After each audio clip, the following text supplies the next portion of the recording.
Alam mo, nung ako'y nag-aaral ng Bible School, nag-aaral ako sa Calvary Bible Institute. Yung Calvary Bible Institute ay ang mga professor dyan, foreigner.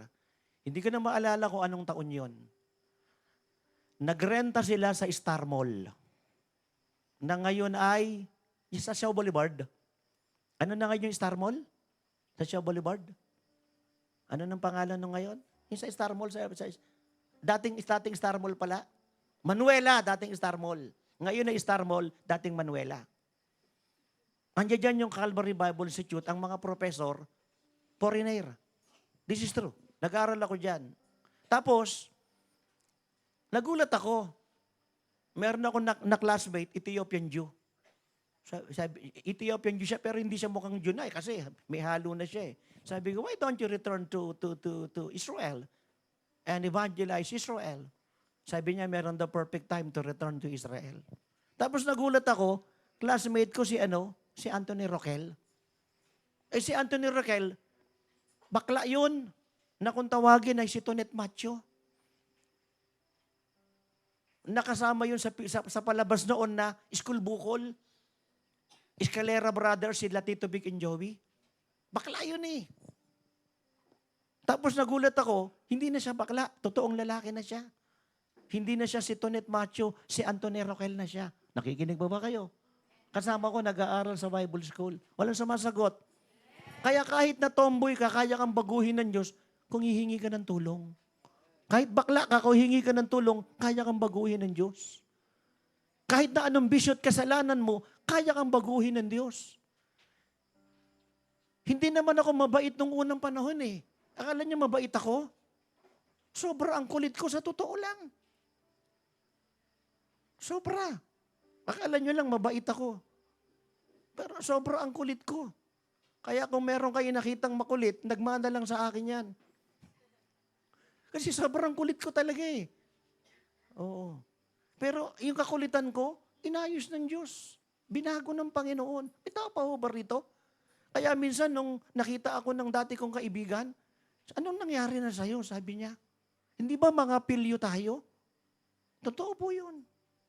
Kaya ang Diyos ay nagbabago, nagpapatawad, nagpapagaling, nagpapahaba ng buhay, nagpapalakas, nagpapalusog. Inaayos niya buhay natin. Lahat ng mga magagandang pangarap natin, tinutupad ng Diyos. Higit pa sa ating inaasahan. Hallelujah! Mabuti, mabait ang Diyos. Kaya kung titingnan mo, dito na ka magwawakas. No? Hindi ko na uulitin pa uli yung sinabi ko kanina. 4 hours na yun eh. Hindi, joke lang. Itong binago ng Diyos ay nakalimang kalibin na. Hindi pa sila nagpapakasal.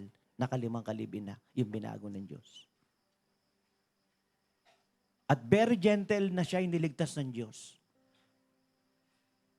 Sabi ng Diyos sa kanya, kailangan mo ng tubig na nagbibigay ng buhay. And that is the Holy Spirit that leads you to eternal life. Ito ang kailangan mo. Pag uminom ka ng tubig, kasi balon siya nag-iigib eh. Pag uminom ka niyan, magugutom ka pa uli. Pero pag tinanggap mo si Kristo, bilang Lord God Savior ng buhay mo, pinapasok mo ang Holy Spirit sa puso mo, hindi ka na magugutom pa kahit kailan. Nagpunta tayo rito, dumating tayo rito. Yung iba sa inyo, Wednesday, nandito na kayo. Kami Thursday. Pero parang nagsisimula pa lang tayo, di ba? Parang ayaw pa nating umuwi. This is true. Parang kulang. Kasi masarap na ikaw ay nasa presence ni God. Oo. Kaya nakalimang asawa na siya. Hindi ka masaya, di ba? Kasi wala kang Kristo sa puso mo eh.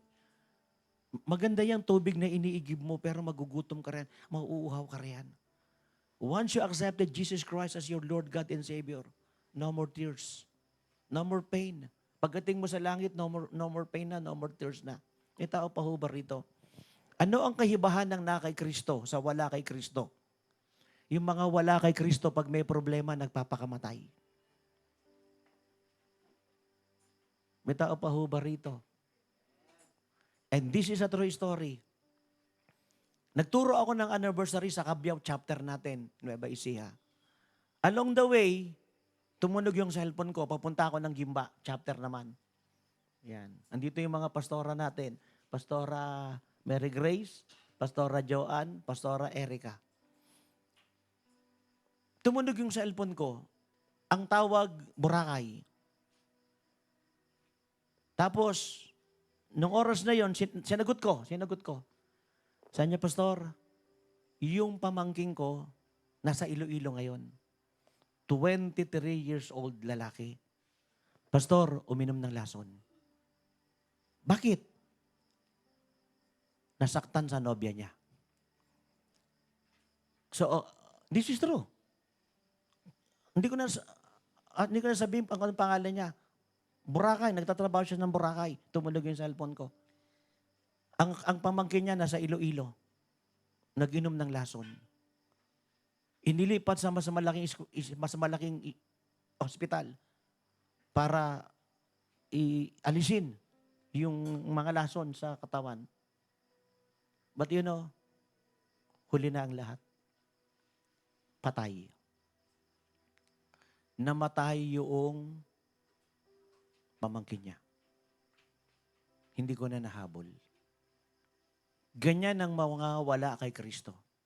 Pag may problema, nagpapakamatay. Pag may problema, nag-iisip ng kung ano-ano at masama, negative. Lalo silang nagpapadown. Ang mga na kay Kristo, naniniwala silang may Diyos na katuwang sila. God will help me. God will never leave me nor forsake me. That battle is not mine but of God. And God will give me the victory. Amen? Gusto niyo palakpakan si Lord? Kaya iba pag may Kristo ka. Iba. Mga magaganda mong pangarap nagkakaroon ng katuparan. Higit pa sa iyong inaasahan. All your dreams will be fulfilled. More than you could ever imagine. More than yung higit pa sa iyong pinag-pray. Kahit nga hindi mo pinag-pray. Ganoon yun eh. May tao pa ho ba rito? So yun. So, naunawaan natin. Ang dami pa niyan. Alam mo bang si Rahab prostitute? Pero alam mo bang si Rahab na isang prostitute? Basahin mo yung Matthew chapter 1. Nasa great women of God. Paano siya naging great women of God? Prostitute siya eh. Basahin mo Matthew chapter 1. Pag binasa mo ang chapter 1 ng Matthew, maiinis ka. Kasi puro pangalan, puro pangalan, puro pangalan. Hanapin mo ang pangalang Rahab doon. Isang prostitute. Hanapin mo ron si Ruth na isang Moabita, hindi Israelita. Mga masasamang babae yan. Pero binago ng Diyos. Idagdag mo pa si Mary Magdalene. Seven demons, no? Ay pinalaya sa kanyang katawan. May tao pa ba? Oo. Kaya ang Diyos nagpapatawad, nagbabago ng buhay. Ako sa totoo, kinikwento ko nga sa mga kila Bex kahapon, nagkwento ako.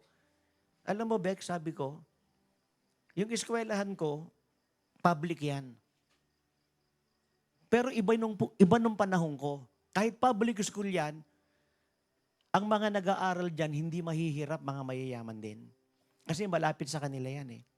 And secondly, marami akong batchmates and classmates. Yung isang ka-alumni ko, undersecretary ni Corion, si Noel Reyes, batch 71, ako batch 79. Ang dami kong ka-alumni, ang dami kong ka-batch, hindi sila ordinaryong tao. No? Mga admiral, mga engineer, hindi sila ordinaryong tao. Naunawaan ninyo ako. Yung eskwelahan ko, hindi ko alam bakit may mga kalabang eskwelahan. Kaya kapag naka-uniform ka at nakita kayo ng kalabang eskwelahan, hindi ko nga alam kung bakit namin sila kalaban eh. Hindi ko alam. Rambulan na talaga. Rambulan na. Eh, ang uniform namin kaki, napunta kami ng Cubao, Quezon City kami, yung SM North Annex, yung likod nun, yung school namin. Ngayon, currently, Vice President ako ng alumni. Napunta kami ng Cubao, mayroong mga kalaban palang school. Alam mo, wala na anong gagawin mo? Nung unang panahon, pinapabaunan ako ng tita ko ng pagkain. May kutsara tinidor. Mahal na mahal ako wala akong panlaban. Kinuha ko yung tinidor. Sasaksakin ko siya. Oo. Hindi siya naka-uniform. Yung pala, kasama rin namin, taga San Francisco High School din pala. Sabi niya, pare, Kiko ako, Kiko. Ganun yung buhay ko noon. Maaring hindi nyo alam. Pag ako noon, sinaktan mo, re-rest backan kita. Hindi pwedeng hindi. Hintayin mo lang yung rest back ko. Pero ngayon, nawala na akong rest back. Amen po ba? Rest na lang, wala nang back. Kasi ang Diyos nagpapatawad, ang Diyos nagbabago ng buhay. Alam sa masagot? Hindi nyo alam yung mga pinanggalingan ko noong unang panahon. Kinakikwento ko na lang sa ngayon. No. So ngayon, Vice Presidente ako ng alumni. Butuhan na April 18, eleksyon. Hindi ko alam kung tatakbo pa rin ako o hindi. Walang sumasagot po. So, yun. So sa madaling salita po, no, ang pamagat ng ating pinag-aaralan is put up a living church na kailangan maligtas ka Kasi pag hindi ka naligtas, papasok ka ng impyerno. Pag naligtas ka ngayon, ang gagawin mo ngayon, magligtas ka rin, di ba? Magligtas ka rin. Kasi naligtas ka So kinakailangan magligtas ka rin. So ibahagi mo sa kanila ang pag-ibig ni Kristo, i-share mo sa kanila ang pag-ibig ni Kristo, i-invite mo sila. Oo. Alam niyo kung paano ako na born again? Ito istorya kung paano ako na born again. Pag binibigyan ako ng Christian literature, hindi ko tinatanggap, hindi ko binabasa. Pag ini-invite ako sa gawain ng Lord, ang kulit ko talaga, nangiinis na nga asar ako. Totoo po yun. Minsan na-invite ako sa ganitong gawain, nagtitestify yung isang lalaki sa harapan. Sabi niya, akala ng parents ko mabait ako, pero hindi nila alam, nagmamariwana ako. Hindi ko lang pinapakita sa parents ko, sabi niya. Andun ako sa likod. Sabi ko, huwag kayong maniwala dyan. Binobola lang kayo niyan. Totoo yun, true story yun. Sabi ng mga nasa harapan ko na mga babae, akala ko ba ang pinuntahan natin Bible study? Bakit may demonyo sa likuran natin? Grabe, napagkamalan akong demonyo sa gandang lalaking ito. Kasi ang kulit ko talaga. Grabe, ang kulit ko talaga. Di kanta sila, di ba? Hallelujah. Ako hindi. Alibawang. Ali Sibuyas. True story ito. Sila, hallelujah. Ako, alibawang. Kasi luya sila Di ba? Ginger. Ako, onion. Ako, garlic. Alibawang.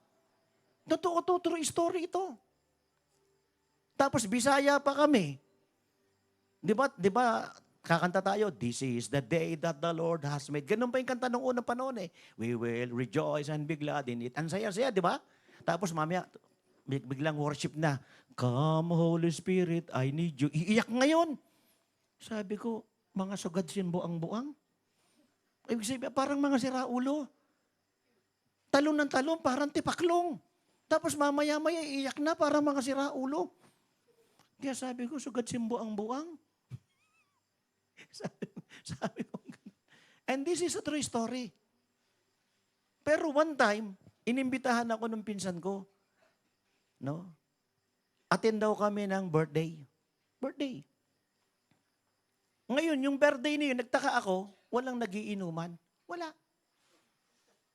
Ano lang, handaan lang talaga, handaan. Tapos, nagulat ako, may pastor na nag-preach. May pastor na nag-preach. Oh. Actually, yung pastor na yun, tagal kami hindi nakita Pero one time, umaten ako sa isang birthday celebration sa Manila Hotel ng isang attorney. Nag-meet kami. Pastor, sabi ko, ako yung na-born again nung nabago buhay, nung nag-preach ka sa Cubao ganun ba? Nasaan ka na ngayon, pastor? Pampanga na ako naka-assign So, na-meet ko siya. So, nag-preach siya. Alam mo, ang tanong niya ay ito. Handa ka na ba? Handa ka na bang mamatay? Yun ang tanong niya. Paano kung bigla kang mamatay? Maaksidente ka, mabangungot ka, etc., etc. Bigla ko naisip yung tatay ko. My father died at the age of 32. Maraming pera, matagumpay na businessman, kaya lang mabait. Meron kaming isang jeep, namili ng sa Divisoria. Mabait, imbis na umupo sa magandang upuan, sa likuran umupo, nagbigay sa mga trabahador niya. Kaso ang problema, yung driver namin, uminom ng alak. Alam mo kung bakit uminom? Kasi yung kasambahay na kasama doon sa jeep na namili sa Divisoria Jeep yung ginamit, hindi ibang sasakyan, jeep. Binasted yung driver. Grabe. Dahil binasted yung driver, naglasing siya. Oh. True story ito. Sabi niya sa nambasted sa kanya, binasted mo ako, ibabangga ko to. Totoo, sabi niya, ginewang-gewang niya, bumangga ngayon yung sasakyan namin. Diyan sa may Cubao, Araneta City na ngayon, Araneta Center noon. Dati noon, may mamunlok pa riyan Meron diyang poste, bumunggo. Yung tatay ko, mabait, imbis na umupo sa maayos, doon sa likod umupo, talsik siya. Patay. 32 years young. Ilang taon ako noon? 2 years old yata. Hindi ko na siya nakita. Ang sinasabi na lang ng marami, kamukha mo tatay mo. Gwapo yun. Tama ba rito? Oh. Naisip ko ngayon, oo nga no. Paano kung bigla rin ako mamatay, paano na? Hindi ako handa. Oh. May tao pa ba rito?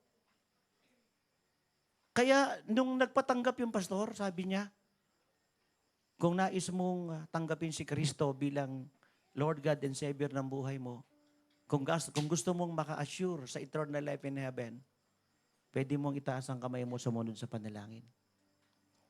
Alam mo, yung kulitan ko nawala. Napalitan ng takot na pumunta ng impyerno. Malakas yung business namin, kahit wala na yung tatay ko. Pero, sinubukan ko magtrabaho. Nagtrabaho ako sa Akay Philippines, sa Ugong, Pasig. Pero hindi ako nasisiyahan kasi 8 hours ako nagtatrabaho samantalang sa business hindi mo kailangan magtrabaho ron. Kasi sarili yun. And secondly, ang iliit ng kita ko ron. Trabaho ko sa Akay Philippines. Kahit sa Akay Philippines may Bible study, hindi ako ma-attend. Niyayaya ako ng kaibigan ko si Sen. Sabi niya, tara, attend tayo ng Bible study. Lalo na Saturday, half day lang kami. Tara, attend tayo, hindi ako ma-attend. Pero yung nag-invita yung pastor ng pagsisisi at pagbabalik loob sa Diyos, nag-isip ako Paano nga kung bigla ako mamatay? May tao pa ho ba rito? Paano? Kaya alam mo, nung nagpatanggap yung pastor na yon, tanggap ako Tinanggap ko si Christ bilang Lord God Savior ng buhay ko. Nawala yung kakulitan ko.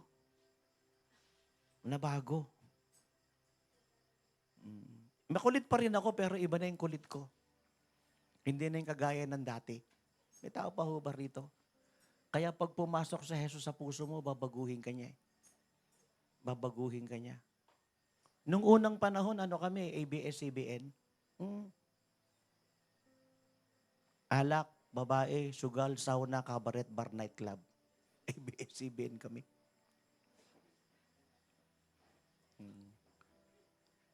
Sabi ng auntie ko, nagbago na kayo ng relihiyon. Sabi ko, auntie, hindi po kami nagbago ng relihiyon. Nagbagong buhay kami. Hindi ka ba natutuwa, hindi na kami ABS-CBN? Dati ABS-CBN kami. Alak, babae, sauna, cabaret, bar, nightclub, sugal, cabaret, bar, nightclub. Kaya meron nga akong kanta Si Kristo lang sa buhay ko magpakailanman. Siya'y pumasok sa kaluluwa at sa puso ko. Oh, ako ngayon ay masaya pagkat ako ay binago niya. Si Kristo lang sa buhay ko magpakailanman. Noong araw ako'y mahilig sa sugal. Ang uso pa noon, puso'y dito. Daming usong sugal noon eh. Kung ano-anong sugal. Sugal dito at sugal doon. But when Jesus ay nakilala, ngayon ay Bible nang binabasa. Hello! Diyan ba kayo? Si Kristo lang. Tayo tayong lahat. Kantayin natin yon. Kaya, huwag kang mamamatay nang hindi pa si Kristo ang nasa puso mo. At kung si Kristo na ang nasa puso mo, iligtas mo ang mga mahal mo sa buhay. Iligtas mo ang classmate mo. Iligtas mo ang kaibigan mo. Maawa ka sa kanila. Sabi ng 2 Corinthians 6:2, now is the day of salvation. Tomorrow may be late. 2 Corinthians 6:2, now is the day of salvation. Tomorrow may be late.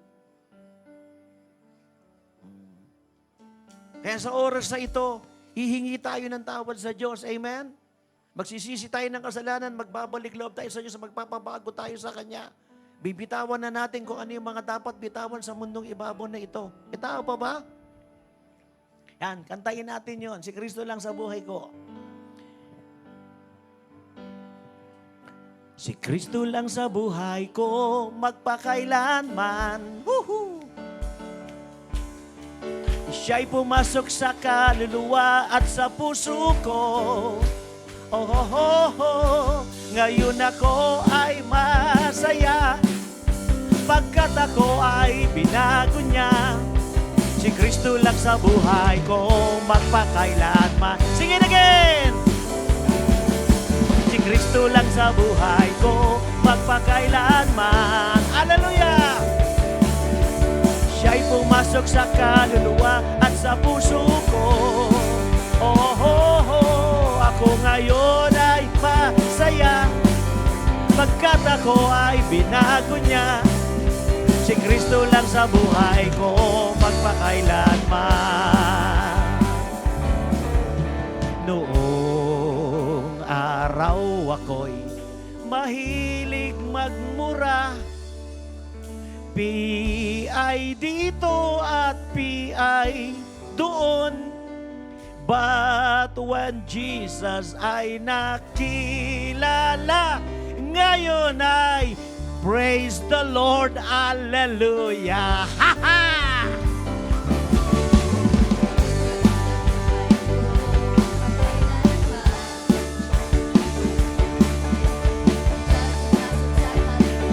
At sa puso ko, ako ngayon ay masaya pagkat ako ay binago niya. Si Kristo lang sa buhay ko, magpakailanman.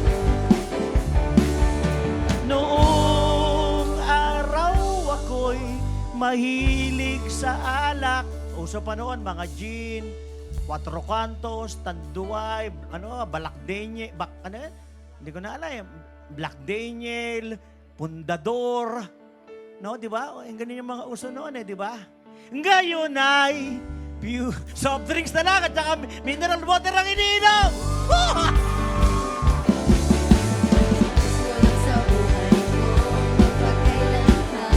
Hallelujah!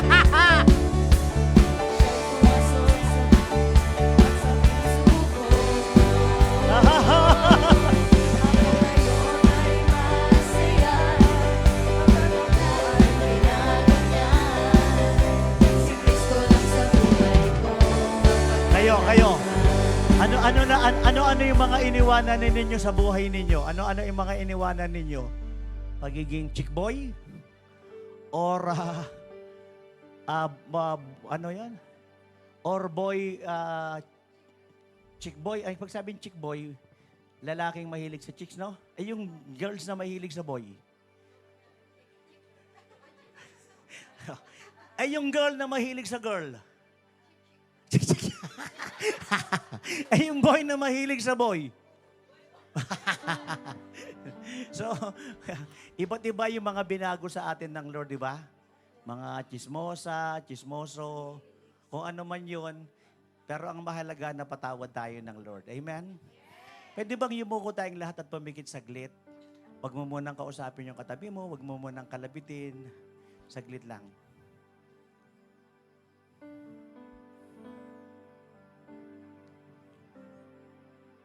Gusto mo na bang pumasok ng langit?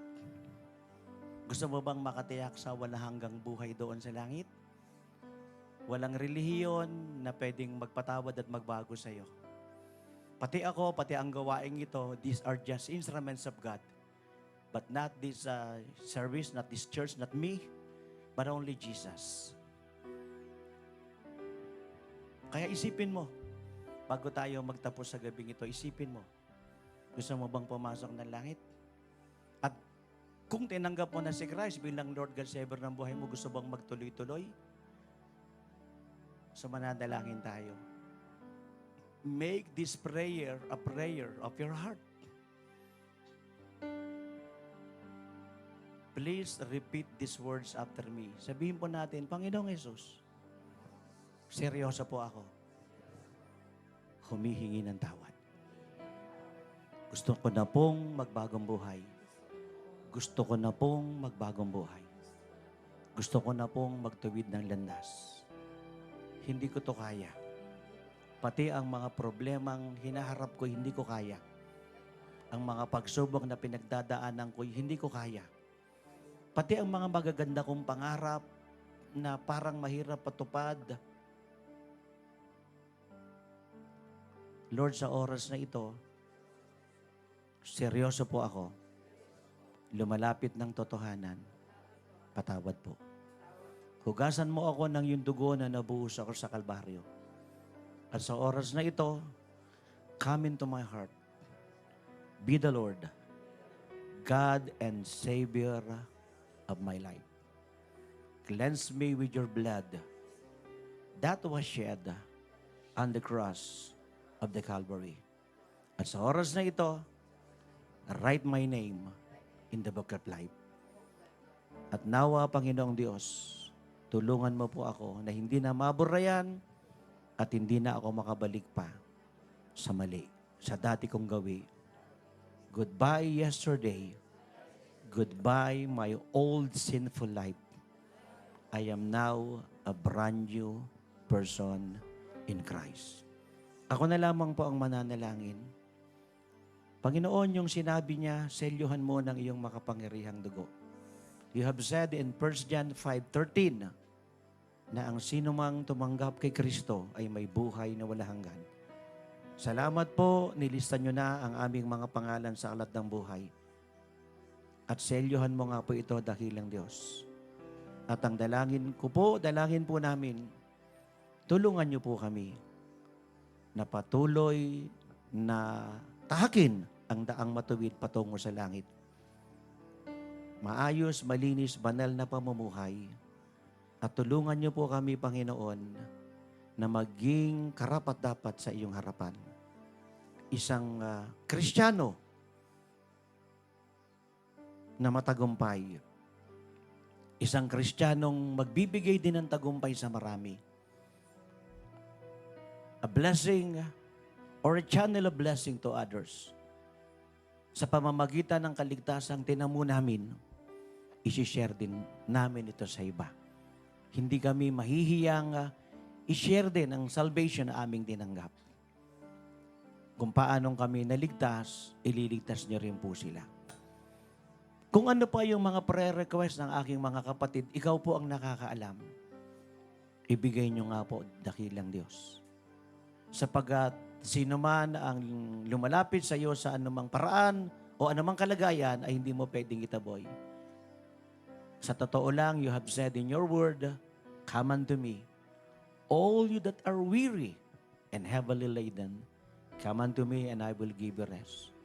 At sa oras na ito, Panginoon, nagtitiwala kami, ang aming mga panalangin ay sinagot niyo na po.